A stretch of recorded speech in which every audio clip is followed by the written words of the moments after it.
ಇದು ಪ್ರಕೃತಿಯ ಮಡಿಲಲ್ಲಿ ಅರಳುವ ಬಣ್ಣ ಬಣ್ಣಗಳ ಹೂಗಳ ಸಂಗಮ. ಸೌಂದರ್ಯ, ಸಂಸ್ಕೃತಿ ಇದರ ಸಂಗಮ.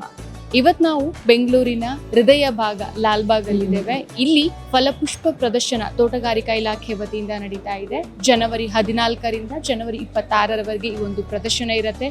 ಇಲ್ಲಿನ ವಿಶೇಷತೆಗಳ ಬಗ್ಗೆ ನೋಡ್ತಾ ಹೋಗೋಣ.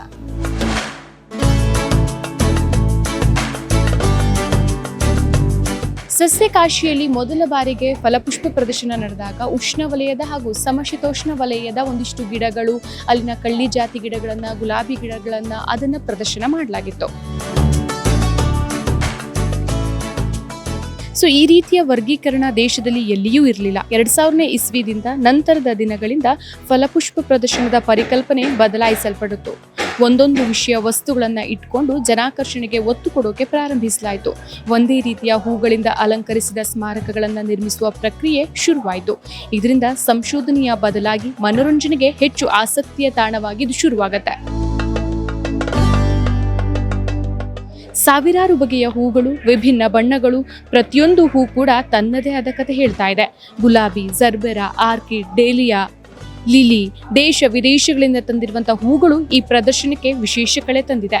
ವಿಭಿನ್ನ ಜಾತಿಗಳು, ವಿಭಿನ್ನ ಸುವಾಸನೆಗಳು ಲಾಲ್ಬಾಗನ ಬಣ್ಣದ ಲೋಕವನ್ನಾಗಿ ಮಾಡಿದೆ. ಪ್ರತಿ ವರ್ಷದಂತೆ ಈ ಬಾರಿಯೂ ಫಲಪುಷ್ಪ ಪ್ರದರ್ಶನದ ಕೇಂದ್ರ ಆಕರ್ಷಣೆ. ಸೊ ಲಾಲ್ಬಾಗ್ ಏನು ಒಂದು ಐತಿಹಾಸಿಕ ಗಾಜಿನ ಮನೆಯಲ್ಲಿ 219ನೇ ಫಲಪುಷ್ಪ ಪ್ರದರ್ಶನಕ್ಕೆ ಈಗ ಕ್ಷಣಗಣನೆ ಆರಂಭ ಆಗಿದೆ. ಸೊ ನಾಳೆ ಸಂಜೆ 4 ಗಂಟೆಗೆ ವಿದ್ಯುಕ್ತವಾಗಿ ಮಾನ್ಯ ಮುಖ್ಯಮಂತ್ರಿಗಳು ಪ್ರದರ್ಶನಕ್ಕೆ ಚಾಲನೆಯನ್ನು ನೀಡುವರಿದ್ದಾರೆ. ಸೊ ಈ ಒಂದು ಪ್ರಸ್ತುತ ಫಲಪುಷ್ಪ ಪ್ರದರ್ಶನವನ್ನು ನಾಡಿನ ಖ್ಯಾತ ಲೇಖಕರು ಮತ್ತು ಚಿಂತಕರು ಆದಂಥ KP ಪೂರ್ಣಚಂದ್ರ ತೇಜಸ್ವಿ ಅವರ ಒಂದು ವಿಷಯಾಧಾರಿತವಾಗಿ ಹಮ್ಮಿಕೊಂಡಿದ್ದೀವಿ. ಸೊ ತೇಜಸ್ವಿ ಅವರು ಬದುಕಿನದ್ದಕ್ಕೂ ಕೂಡ ತಮ್ಮ ಕಾವ್ಯ ಕೃಷಿಯ ಜೊತೆಗೆ ಅವರು ಹಲವಾರು ಒಂದು ಪ್ರಾಕೃತಿಕ ಅಂದರೆ ಪರಿಸರ ಪೂರಕವಾದಂಥ ಕಾಡು ಮೇಡು ಮತ್ತು ಅಲ್ಲಿರ್ತಕ್ಕಂಥ ಪ್ರಾಣಿ ಪಕ್ಷಿಗಳು, ಕೀಟಗಳು, ಹೀಗೆ ಅವರ ಒಂದು ವೈಜ್ಞಾನಿಕ ಅನ್ವೇಷಣೆ ಕಾಡಿನಲ್ಲಿ ದಶದಿಕ್ಕುಗಳಲ್ಲೂ ಕೂಡ ಇದ್ದದನ್ನು ನಾವು ಕಾಣ್ತಾ ಇದ್ದೇವೆ.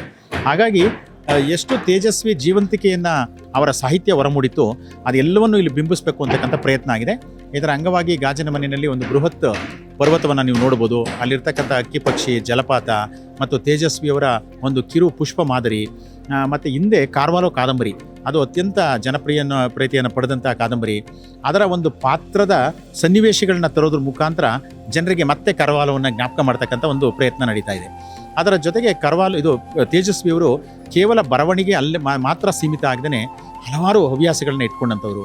ಒಬ್ಬ ಕ್ಯಾಮ್ರಾಮನ್ ಆಗಿ, ಸೊ ಒಬ್ಬ ಯಾವುದೇ ಒಂದು ಪರಿಸರಕ್ಕೆ ಧಕ್ಕೆ ಬಂದಂಥ ಸಂದರ್ಭದಲ್ಲಿ ಪ್ರತಿಭಟನೆ ಮಾಡ್ತಕ್ಕಂಥ ಹೋರಾಟಗಾರನಾಗಿ, ಮತ್ತು ತೇಜಸ್ವಿಯವರು ಅದೇ ಕನ್ನಡದ ಒಂದು ತಂತ್ರಾಂಶವನ್ನು ಅಭಿವೃದ್ಧಿ ಮಾಡೋದರಲ್ಲಿ, ಸೊ ಹೀಗೆ ಹಲವಾರು ಅವರು ಮತ್ತೆ ಇದಕ್ಕೆ ಮೀನನ್ನು ಹಿಡಿತಕ್ಕಂಥ ಒಂದು ಹವ್ಯಾಸವನ್ನು ಇಟ್ಕೊಂಡಿದ್ರು. ಹೀಗೆ ಅವರ ಜೀವಂತಿಕೆ ಎಲ್ಲ ದಶದಿಕ್ಕುಗಳಲ್ಲೂ ಆವರಿಸಿತು. ಅದೆಲ್ಲವನ್ನು ತೋರಿಸಲಿಕ್ಕೆ ಒಂದು ಕಾರ್ಟೂನ್ಗಳ ಮಾದರಿನಲ್ಲಿ ವಿಶೇಷವಾದಂಥ ಪ್ರದರ್ಶನವನ್ನು ಕೂಡ ನಾವು ಮಾಡಿದ್ದೀವಿ. ಸೊ ಈ ಬಾರಿ ಈ ಪ್ರದರ್ಶನಕ್ಕೆ ಸುಮಾರು 35 ಲಕ್ಷಕ್ಕೂ ಹೆಚ್ಚು ಹೂಗಳನ್ನು ಬಳಕೆ ಮಾಡ್ತಾ ಇರ್ತಕ್ಕಂಥದ್ದು ಭಾಳ ವಿಶೇಷ. ಕರ್ನಾಟಕ, ತಮಿಳುನಾಡು, ಕೇರಳ ಮತ್ತು ಮಹಾರಾಷ್ಟ್ರದಿಂದ ಭಾಳ ವರ್ಣಮಯವಾದಂಥ 95ಕ್ಕೂ ಹೆಚ್ಚು ವೈವಿಧ್ಯಮಯವಾದಂಥ ಹೂಗಳು ಈ ಬಾರಿ ಪ್ರದರ್ಶನದಲ್ಲಿ ಇರುತ್ತೆ. ಮತ್ತು ಈ ಪ್ರದರ್ಶನದ ಒಂದು ಸಂದರ್ಭದಲ್ಲಿ ತೇಜಸ್ವಿ ವೇದಿಕೆಯ ಮೂಲಕ ತೇಜಸ್ವಿಯವರ 5 ನಾಟಕಗಳ ಪ್ರದರ್ಶನ, ತೇಜಸ್ವಿಯವರ ಸಂಬಂಧಪಟ್ಟಂಥ 5 ಸಂವಾದಗಳನ್ನು ಮಾಡ್ತಕ್ಕಂಥ ಒಂದು ವ್ಯವಸ್ಥೆಯನ್ನು ಇಟ್ಕೊಂಡಿದ್ದೇವೆ. ಅದರ ಜೊತೆಗೆ ತೇಜಸ್ವಿ ಪ್ರತಿಷ್ಠಾನದ ವತಿಯಿಂದ ತೇಜಸ್ವಿಯವರ ಪುಸ್ತಕ ಪ್ರದರ್ಶನ ಮತ್ತು ಮಾರಾಟ ಇದೆ. ತೇಜಸ್ವಿಯವರ ಫೋಟೋ ಗ್ಯಾಲರಿ ಕೂಡ ಇರುತ್ತದೆ. ಮತ್ತು ಪರಿಸರ ಪೂರಕವಾದಂಥ 100 ಪ್ರಾಣಿ ಪಕ್ಷಿಗಳ ಒಂದು ಬೃಹತ್ ಪ್ರದರ್ಶನ ಕೂಡ ಈ ಲಾಲ್ಬಾಗ್ನಲ್ಲಿ ಇರುತ್ತೆ. ಸೊ ಬರ್ತಕ್ಕಂಥ ವಯಸ್ಕರಿಗೆ ತಲಾ 80 ರೂಪಾಯಿ ಸಾಮಾನ್ಯ ದಿನಗಳಲ್ಲಿ ಮತ್ತು ರಜಾ ದಿನಗಳಲ್ಲಿ 100 ರೂಪಾಯಿನ ನಿಗದಿ ಮಾಡಿದ್ದೇವೆ. ಮತ್ತು ಶಾಲಾ ಮಕ್ಕಳೇನು ಬರ್ತಾರೆ ಅಂಥವ್ರಿಗೆ ರಜಾ ದಿನಗಳನ್ನು ಹೊರತುಪಡಿಸಿ ಉಚಿತ ಪ್ರವೇಶವನ್ನು ಕಲ್ಪಿಸಿದ್ದೇವೆ. ಸಾರ್ವಜನಿಕರು ದಯಮಾಡಿ ಒಂದು ಮೆಟ್ರೋ ಸಂಪರ್ಕವನ್ನು ಹೆಚ್ಚು ಬಳಸಬೇಕು. ಯಾಕೆಂದರೆ ಈ ಪ್ರದರ್ಶನದ ಸಂದರ್ಭದಲ್ಲಿ ಪ್ರತಿ 2 ನಿಮಿಷಕ್ಕೊಮ್ಮೆ ಮೆಟ್ರೋ ರನ್ ಆಗುತ್ತೆ. ಅದರಿಂದ ಅದರ ಸೇವೆಯನ್ನು ಪಡಿಬೇಕು ಅಂತ ಹೇಳಿ ಸಾರ್ವಜನಿಕರಲ್ಲಿ ಇಲಾಖೆಯ ಪರವಾಗಿ ಮನವಿಯನ್ನು ಮಾಡ್ತೀವಿ. ವಿಶೇಷ ಥೀಮ್ನೊಂದಿಗೆ ನಿರ್ಮಿಸಲಾದ ಈ ರಚನೆ, ಹೂಗಳಿಂದ ನಿರ್ಮಿಸಿರುವಂತಹ ಈ ವಿನ್ಯಾಸ ಕೇವಲ ಅಂದವಷ್ಟೇ ಅಲ್ಲ, ನಮ್ಮ ಸಂಸ್ಕೃತಿ ಮತ್ತು ಇತಿಹಾಸವನ್ನು ಕೂಡ ಪ್ರತಿಬಿಂಬಿಸುತ್ತೆ. ಕೆಲವು ಬರಹಗಳು ಪುಸ್ತಕದಲ್ಲೇ ಮುಗಿಯೋದಿಲ್ಲ, ಅವು ನಮ್ಮೊಳಗೆ ಕಾಡಾಗಿ ಉಳಿದ್ಬಿಡತ್ತೆ. ಈ ವರ್ಷದ ಲಾಲ್ಬಾಗ್ ಫಲಪುಷ್ಪ ಪ್ರದರ್ಶನ ಕೇವಲ ಹೂಗಳ ಸಂಭ್ರಮವಲ್ಲ, ಇದು ತೇಜಸ್ವಿಯವರ ಬದುಕು, ಬರಹಕ್ಕೆ ಸಲ್ಲಿಸುವ ಒಂದು ಜೀವಂತ ಸ್ಮರಣೆ. ಅದು ತೇಜಸ್ವಿ ವಿಸ್ಮಯ. ಈ ಬಾರಿಯ ಫಲಪುಷ್ಪ ಪ್ರದರ್ಶನವು ಕನ್ನಡದ ಖ್ಯಾತ ಸಾಹಿತಿ ಚಿಂತಕ ಶ್ರೀ KP ಪೂರ್ಣಚಂದ್ರ ತೇಜಸ್ವಿಯವರ ಜೀವನ ಮತ್ತು ಸಾಹಿತ್ಯದ ಚಿತ್ರಣವನ್ನ ಬಿಂಬಿಸಲಿದೆ. ತೇಜಸ್ವಿಯವರ ಬದುಕು ಬರಹ ಕುರಿತ ತೇಜಸ್ವಿ ವಿಸ್ಮಯ ವಿಷಯವನ್ನ ಆಧರಿಸಿದ ಈ ಪ್ರದರ್ಶನದಲ್ಲಿ ಗಾಜಿನ ಮನೆಯಲ್ಲಿ ಪೂರ್ಣಚಂದ್ರ ತೇಜಸ್ವಿಯವರ ನೆಚ್ಚಿನ ಕಾಡನ್ನು ನಿರ್ಮಿಸಲಾಗಿದೆ. ತೇಜಸ್ವಿಗೆ ಕಾಡು ಅಂದ್ರೆ ದೃಶ್ಯವಲ್ಲ, ಅದು ಬದುಕು.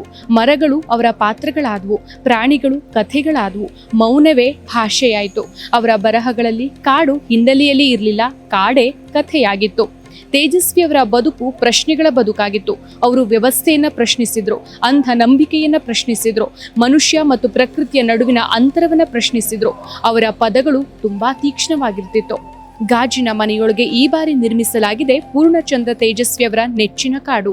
ಇನ್ನು ಹೂಗಳ ಮಧ್ಯೆ ನಡೆದುಕೊಂಡು ಹೋಗುವಾಗ ಇದು ಉದ್ಯಾನ ಅಂತ ಅನ್ಸೋದೇ ಇಲ್ಲ. ನಾವು ತೇಜಸ್ವಿಯವರ ಕಥೆಯೊಳಗೆ ನಡೀತಾ ಇದ್ದೇವೇನೋ ಅಂತ ಭಾವಿಸುತ್ತೆ. ಮರಗಳ ನಡುವೆ ಮರೆತಿರುವಂತಹ ಅವರ ಪದಗಳು ಹೂಗಳ ಸುಗಂಧದ ಜೊತೆಗೆ ಮೌನವಾಗಿ ಮಾತಾಡತ್ತೆ. ಇನ್ನು ತೇಜಸ್ವಿಯವರು ಬಳಸ್ತಾ ಇದ್ದಂಥ ಸ್ಕೂಟರ್, ಕರ್ವಾಲೋ ಕಾದಂಬರಿಯ ಪಾತ್ರವಾಗಿರುವಂತಹ ಕಿವಿನಾಯಿ, ಕರಿಯಪ್ಪ, ಮಂದಣ್ಣ, ಹಾರುವ ಓತಿ, ಮಿಡತೆ, ಜೇನುಹುಳ, ಜೀರುಂಡೆ ಸೇರಿ ಮೊದಲಾದ ಪ್ರಾಣಿ, ಪಕ್ಷಿ, ಕೀಟ ಮತ್ತು ಪುಷ್ಪ ಮಾದರಿಗಳನ್ನ ಪ್ರದರ್ಶನ ಮಾಡಲಾಗ್ತಾ ಇದೆ. ಪ್ರಮುಖವಾಗಿ ಇದು ನಮಗಿಲ್ಲಿ ವಾಣಿಜ್ಯ ದೃಷ್ಟಿಯಿಂದ ಇದನ್ನು ನಾವು ನೋಡ್ತಾ ಇಲ್ಲ. ಈ ಒಂದು ನಾಡಿನ ಮತ್ತು ರಾಷ್ಟ್ರದ ದಾರ್ಶನಿಕರ ಒಂದು ಏನು ಚಿಂತನೆಗಳನ್ನು ಇವತ್ತಿನ ಯುವಜನರಿಗೆ ತೋರಿಸ್ಬೇಕು ಅಂತಕ್ಕಂಥ ಒಂದು ಪ್ರಯತ್ನ ಆ್ಯಕ್ಚುಲಿ ನಮ್ಮಲ್ಲಿ ಇರ್ತಕ್ಕಂಥದ್ದು.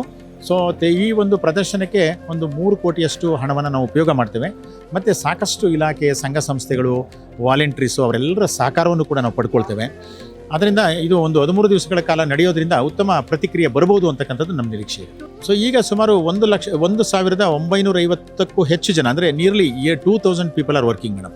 ಈ ಒಂದು ಪ್ರದರ್ಶನಕ್ಕೆ ಒಂದು ಆರ್ಟಿಸ್ಟ್ಗಳಿರ್ಬೋದು, ತೋಟಗಾರಿಕೆ ಪರಿಣಿತರು ಇರ್ಬೋದು, ಬೇರೆ ಬೇರೆ ವಿಭಾಗದ ಪರಿಣಿತರು ಇದಕ್ಕೆ ಕೆಲಸ ಮಾಡ್ತಾರೆ. ಪೊಲೀಸ್ ಇಲಾಖಾ ಅಧಿಕಾರಿಗಳು ಅದಕ್ಕೆ ಸೂಕ್ತ ಬಂದೋಬಸ್ತ್ ವ್ಯವಸ್ಥೆಯನ್ನು ತೆಗೆದುಕೊಂಡಿದ್ದಾರೆ.